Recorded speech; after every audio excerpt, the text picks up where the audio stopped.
십자가를 바라보는 사람들의 반응은 제각기입니다. 어떤 사람은 긍정적인 반응으로, 어떤 사람들은 부정적인 반응으로 십자가를 바라보고 십자가를 대합니다. 사도 바울은 십자가를 전하면서 십자가를 받는 사람들의 반응을 이렇게 표현합니다. 십자가가 유대인들에게는 꺼리는 것이고 헬라인과 이방인들에게는 미련한 것이다. 그러나 구원을 얻는 우리들에게는 하나님의 능력이다 라고 말씀하고 있습니다. 이처럼 십자가를 바라보는 사람들의 생각과 반응은 제각기입니다. 2015년 주님의 고난과 부활을 맞이하신 여러분들의 반응은 어떠십니까? 오늘 저는 십자가상의 두 강도의 이야기를 통해서 어떻게 보면 우리 모두는 이 두 강도의 스펙트럼 안에 존재하고 있습니다.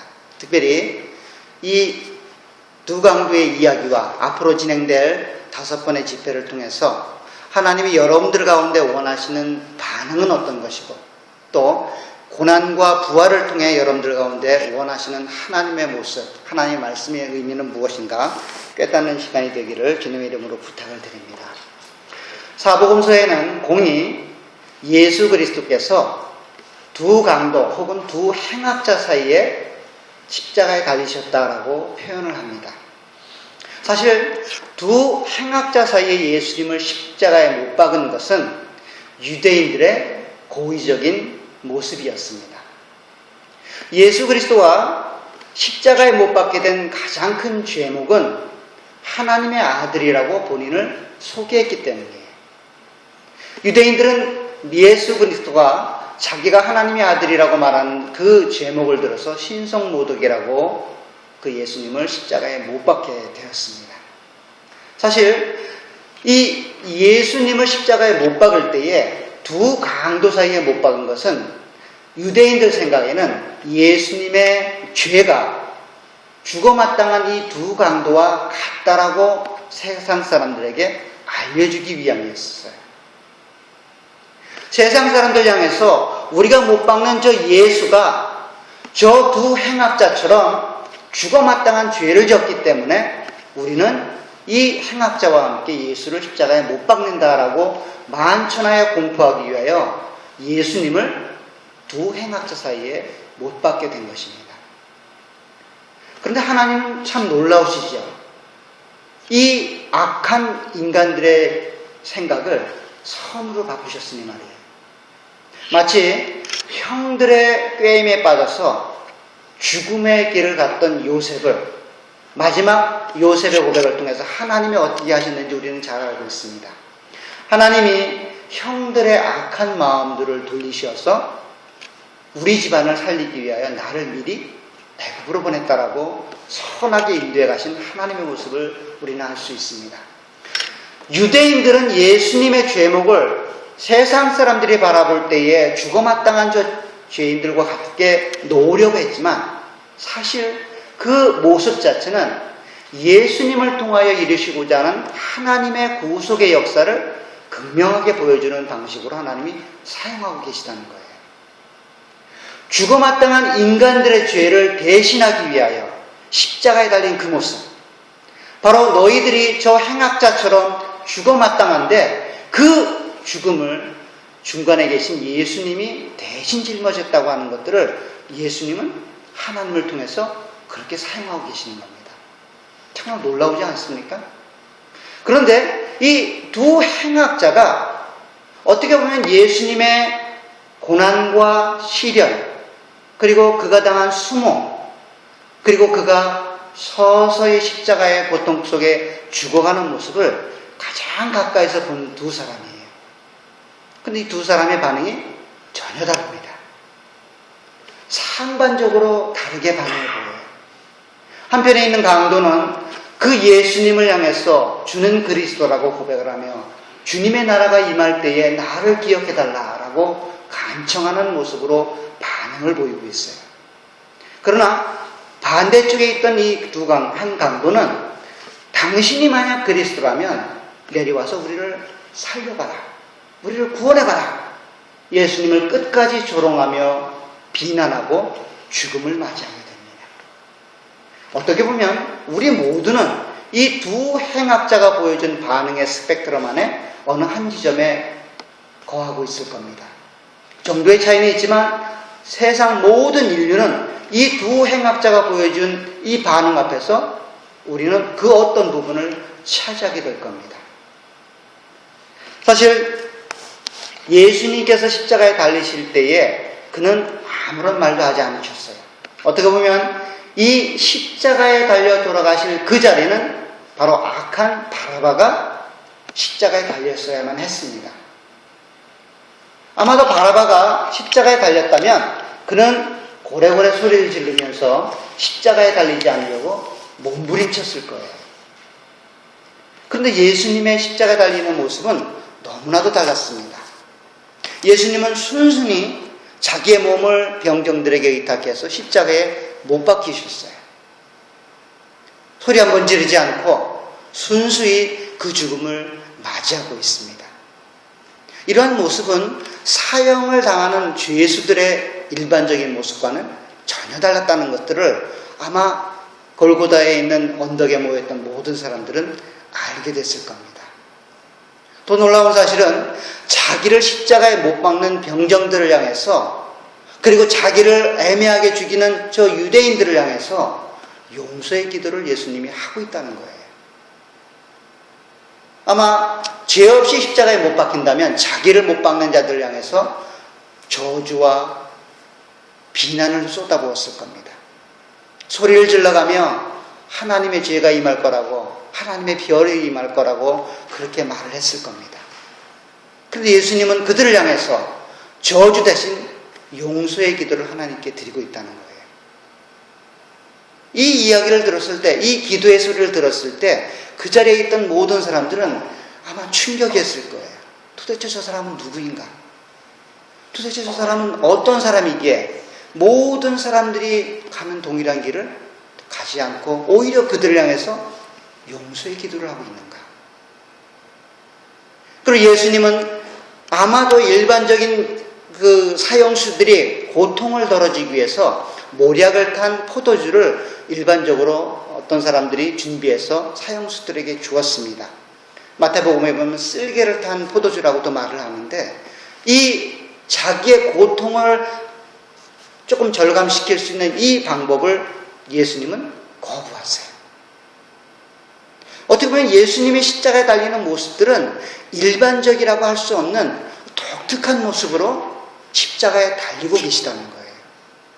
마치 이사야 선지자가 이렇게 고백을 했습니다. 그가 곤욕을 당하여 괴로울 때에도 그의 입은 열지 아니하였으며 마치 도수장으로 끌려가는 어린 양과 털 깎는 자 앞에서 잠잠한 양같이 그 입을 열지 아니하였다. 담담히 자기가 가야 할 그 십자가의 길을 가는 예수님의 모습, 이 모습 속에서 그 자리에 있었던 모든 유대인들과 오히려 또 십자가 양 가운데 있던 이 두 강도는 아마 충격 아닌 충격을 갖게 되었을 것입니다. 그리고 그 당시 관리는 십자가에 달려 죽는 이 사형수들의 머리에는 항상 죄명이 붙어있게 마련입니다. 이게 일반적인 관리예요. 이 예수님의 양편에 있던 두 강도가 어떤 연유로 무슨 죄목으로 사형을 당했는지에 대해서는 성경이 침묵하기 때문에 알 수가 없어요. 그런데 예수님의 죄목은 분명하게 기록이 되어 있습니다. 유대인의 왕. 유대인의 왕이기 때문에 죽음을 당하는 거예요. 사실 유대인들은 빌라도가 유대인의 왕이라고 쓰라 라고 말했을 때 그것을 원치 않았어요. 그래서 앞에 자칭 유대인의 왕이다라고 제목을 쓰기를 원했어요. 그러나 빌라도는 내가 쓸 것을 썼다라고 하며 하나님의 계시의 내용을 그대로 보여주고 있죠. 사실 그분은 유대인의 왕으로 왔습니다. 왕으로 오셔서 왕이라고 밝혔기 때문에 죽음을 당한 거예요. 이와 같은 일련의 과정들을 가장 가까이에서 가장 직접적으로 경험한 사람이 누군가 하면 이 좌우에 달린 행악자들이에요. 아마 처음에는 이 두 행악자가 예수님을 비난하며 예수님을 모욕했던 것으로 보여집니다. 오늘 본문에 등장하지 않지만 마태복음과 마가복음에 보면 이 두 사람도 예수님을 동일하게 욕했다라고 표현하고 있어요. 동일하게 욕했다는 말은 무엇인가 하면 예수님을 향한 저주와 비난을 이 두 강도도 동일하게 퍼붓고 있다는 거예요. 그런데 이 두 강도가 처음에는 예수님을 향해서 비난을 퍼붓는데 한 강도는 그 비난을 멈추게 됩니다. 그리고 다른 한 강도는 여전히 그 비난을 계속하게 됩니다. 그것이 오늘 39절에 달린 내용입니다. 자, 39절에 보면 달린 행악자 중 하나는 비방하여 이르되 내가 그리스도가 아니냐 너와 우리를 구원하라 하되. 왼편에 있는 강도인지 오른편에 있는 강도인지는 알 수는 없습니다. 그러나 그 한편에 있던 강도는 처음부터 끝까지 시종일관 예수 그리스도를 비난하고 있어요. 너무도 웃긴 일입니다. 그렇잖아요. 자기도 지금 십자가에 달려 죽을 판인데 마치 자기는 저 밑에서 예수님을 비난하는 저 죄 없는 일반 백성들과 동일한 사람으로 취급하고 있는 거예요. 자기와 함께 십자가에 달려있는 이 예수님과 전혀 상관이 없고 어떠한 불이익을 당하지 않은 이 강도는 끊임없이 예수님을 향해서 비난의 목소리를 올리고 있습니다. 마치 자기가 죄가 없는 저 일반 백성들처럼 말이에요. 놀랍지 않습니까? 무식해도 이렇게 무식할 수가 없어요. 그런데 동일하게 비난을 퍼붓던 또 한편의 강도는 그 순간 자기의 비난을 멈추게 됩니다. 아마도 이 사람은 본인의 죽음을 직감했던 것 같아요. 죽음이 엄습해오는 그 두려움 속에 자기 자신이 빠져들기 시작한 거예요. 여기서 죽으면 내 인생은 끝인데. 그런데 지금 내 옆에 돌아가시는 이 예수님의 모습을 보면 너무 달라요. 예수님이 모든 행악자, 모든 죄인들이 마셨던 그 모략을 탄 포도주를 거부해 자신의 고난을 그대로 감당했고 또 자기를 못 박는 자들을 향해서 용서의 기도를 드리고 있는 저 사람. 도대체 저 사람은 누구인가? 그 마음속에 이 사람에 대한 새로운 마음이 열리기 시작한 거예요. 그래서 끊임없이 비난을 퍼붓고 있는 그 반대편에 있는 강도에게 그러지 말라라고 꾸짖기 시작합니다. 그것이 40절의 내용입니다. 하나는 그 사람을 꾸짖어 이르되 내가 동일한 정죄를 받고서도 하나님을 두려워하지 아니하느냐. 자 보세요. 이 한편에 있던 강도가 또 다른 한편에 있던 강도를 꾸짖는 이유가 무엇인가 하면 네가 동일한 죄목으로 죽음을 당하고 있는데 너 하나님 무섭지 않냐? 하나님 두려워하지 않느냐? 어떻게 내가 그렇게 계속해서 동일한 죄의 죽음을 맞이하고 있으면서 동일하게 이 사람을 향해서 비난과 저주를 퍼부을 수 있느냐? 너 정신 차려라. 이 말인 거예요. 지금 한편에 있던 강도는 하나님의 두려움에 대해서 생각하고 있는 겁니다. 이대로 죽으면, 이대로 그냥 끝나버리면 하나님이 나에게서 두려움으로 다가오실 텐데 그래서 어떻게 하면 좋은가? 바로 그때 이 사람은 예수님을 만나게 되는 겁니다. 그 마지막 그 순간에 하나님께서 이 사람을 만나주신 거예요. 그래서 이 사람은 이렇게 고백을 합니다. 41절에 보세요. 우리는 우리가 행한 일에 상당한 보응을 받는 것이니 이에 당연하거니와 이 사람이 행한 것은 옳지 않은 것이 없느니라. 무슨 말입니까? 예수님을 향해서 이 사람은 죄가 없다. 이 사람의 죽음은 의로운 죽음이다. 이 사람은 죽을 만한 아무런 죄가 없는데 누군가의 죄를 대신하여 죽고 있는 거다 라고 고백을 하고 있는 거예요. 당신과 나는 죽어 마땅한 죄인이지만 우리 사이에 있는 이 사람은 죄인이 아니다. 이 사람의 죽음을 봐라. 이 사람이 죽어가는 과정을 봐라.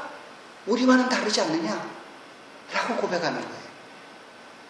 이 한편의 강도는 이 예수님의 죽음을 통해서 구원을 본 거예요. 하나님의 나라를 본 거예요. 하나님의 두려움을 해결할 수 있는 유일한 길은 이분을 의지하는 길밖에 없다라고 생각한 거예요. 그래서 예수님에게 이렇게 고백합니다. 42절에 이르되 예수여 당신의 나라에 임하실 때에 나를 기억하소서. 하나님의 나라가 임할 그때에, 모든 인류를 심판하러 오실 그때에 나를 기억해 주십시오. 당신을 의지하게 되면, 당신이 나를 기억해 주시면 나는 하나님의 그 심판을 벗어날 수 있는 것을 제가 이제서 깨달았습니다. 저를 용서해 주십시오. 이 고백을 하고 있는 거예요. 이때에 그 맞은편에 있는 강도는 딱 두 마디만 했으면 됩니다. 뭔지 아십니까? 저도요. Me too. 이 말이에요. Please, me too.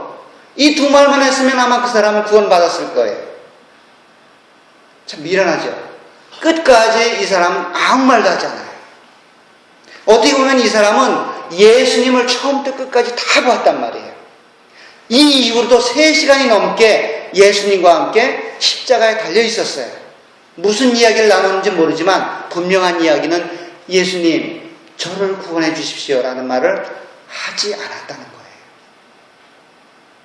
그러나 또 다른 한편에 있던 이 강도는 동일한 운명이었어요.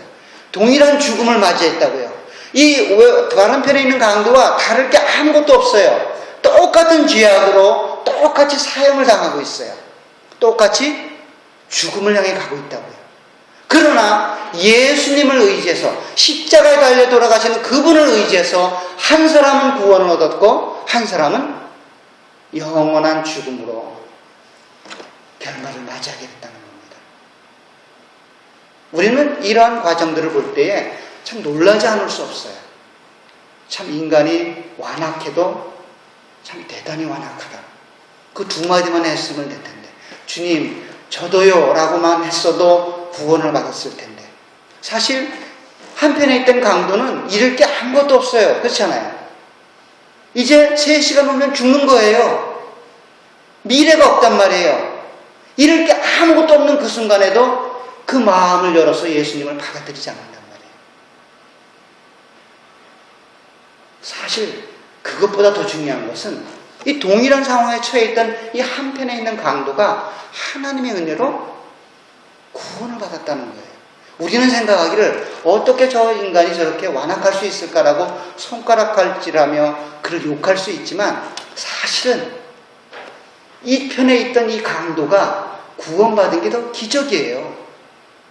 아니 도대체 이 사람은 무슨 은혜가 있길래, 어떤 하나님의 은혜가 그에게 임했길래 그 예수 그리스도를 구세주로 받고 있는가? 어떻게 그 예수 그리스도를, 십자가에 달려 죽어가는 그 예수 그리스도를 마음의 구주로 영접하고 있는가? 하나님의 은혜가 아니고서는 이 일이 이루어질 수 없다고 하는 것들을 우리는 알 수 있어요. 우리는 세상 사람을 향해서 그렇게 말하잖아요. 참 사람들 복도 없다. 아니 어떻게 저렇게 예수를 안 믿을 수 있을까? 내가 몇 번을 전했는데, 내가 얼마나 예수 그리스도를 그 사람에게 소개했고 교회 가자고 그렇게 얘기를 했는데 평생을 얘기해도 콧방울도 안 끄는 저 사람 참 완악하다 라고 말할 수 있어요. 그래 더 놀라운 것은 저 완악한 모습이 곧 나의 모습이라는 거예요. 우리 모두는 하나님의 은혜가 임하지 않으면 이 또 다른 한편에 있던 강도와 같이 반응할 수밖에 없어요.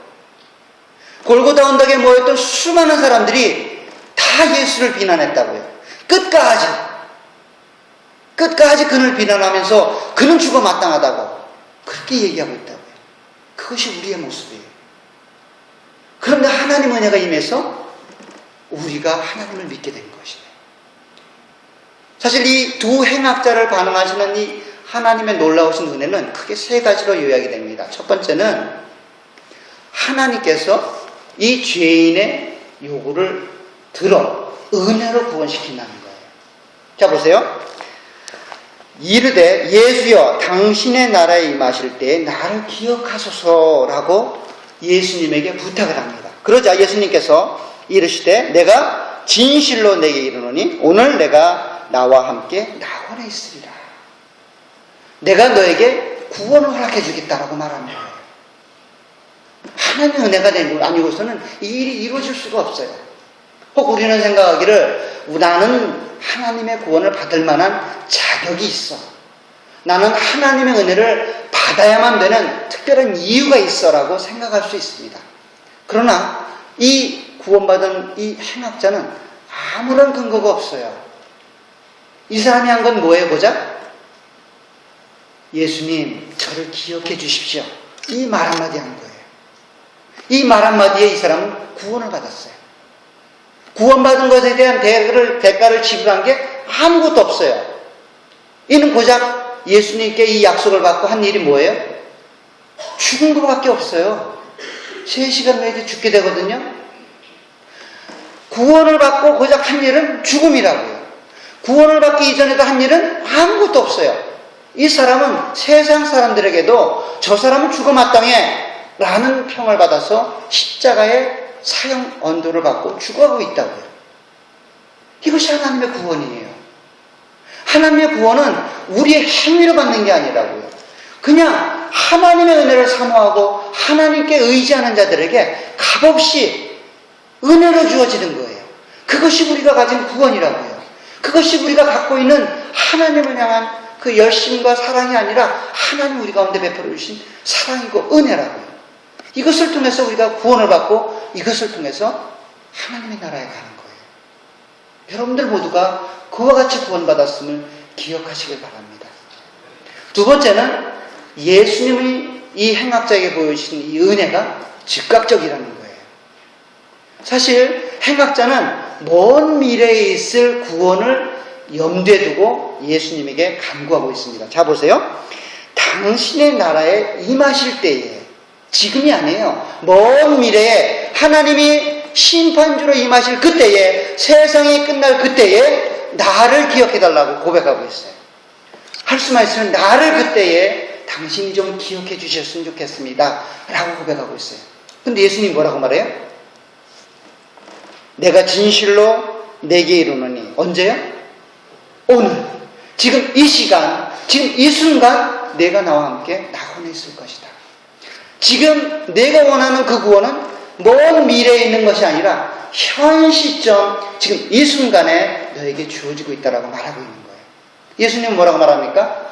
나를 믿는 자는 죽어도 살겠고 살아서 믿는 자는 영원히 죽지 아니하리라.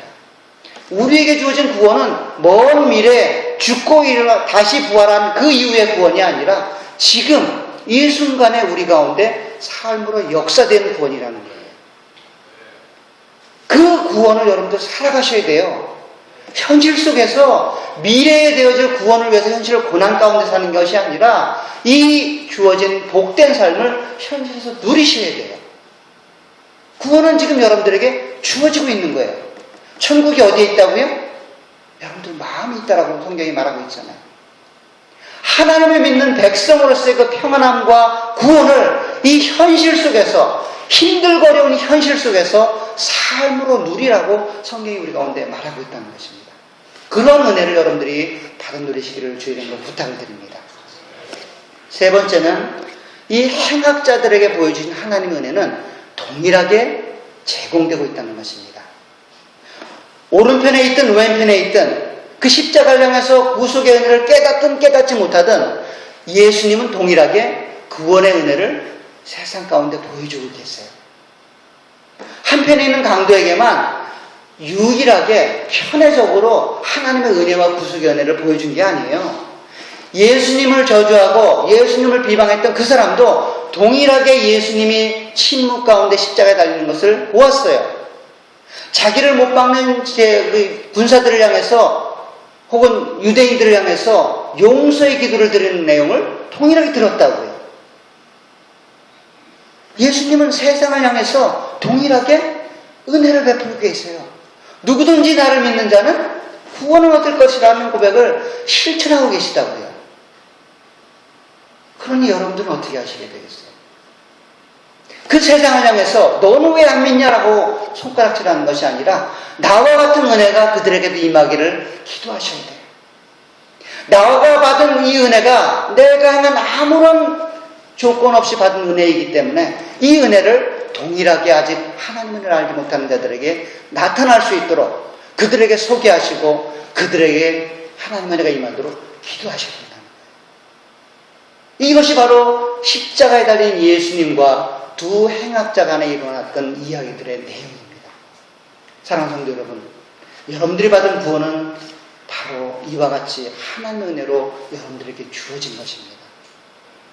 이 십자가의 은혜를 여러분들이 생각하시길 바랍니다.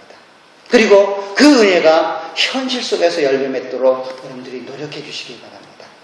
의지를 가져서 그런 삶을 살아가 주시길 바랍니다. 그리고 아직 그 은혜에 동참하지 못한 자들이 있다면 가서 그 은혜를 전해 주시기 바랍니다. 나와 같은 이 은혜에 동참해 달라고 기도해 주시기 바랍니다. 그러면 하나님께서 우리 가운데 은혜로 오셨던 것처럼 내가 사랑하고 내가 좋아하는 그 사람에게도 은혜로 다가가실 것입니다. 그러한 부활절 고난주간이 되시기를 주님의 이름으로 부탁을 드립니다. 기도하도록 하겠습니다. 하나님 아버지, 은혜와 사랑을 감사합니다. 저희가 예수 그리스도의 십자가를 통해서 구원의 은혜를 깨달은 것은 저희의 지혜가 있어서도 아니고, 저희가 그럴 만한 능력이 있어서도 아니고, 그럴 만한 행위가 있어서도 아님을 깨닫게 됩니다. 오로지 하나님께서 저희를 사랑하시고 하나님께서 저희에게 은혜를 베푸시어서 그러한 은혜가 있음을 저희들이 알게 되었습니다. 그러한 은혜를 받은 저희들이 이제 하나님께 감사하며 하나님의 사랑을 또 다른 자들에게 전할 수 있는 은혜가 있도록 은혜를 베풀어 주옵소서. 주의 사랑을 늘 마음속에 간직하며 이 땅을 천국처럼 살아갈 수 있는 저희들이 되게 하여 주옵소서. 우리 마음속에서 하나님이 허락하신 은혜가 사라지지 않도록 하나님께서 은혜로 함께해 주옵소서. 이 모든 말씀 예수님의 이름으로 기도하옵나이다.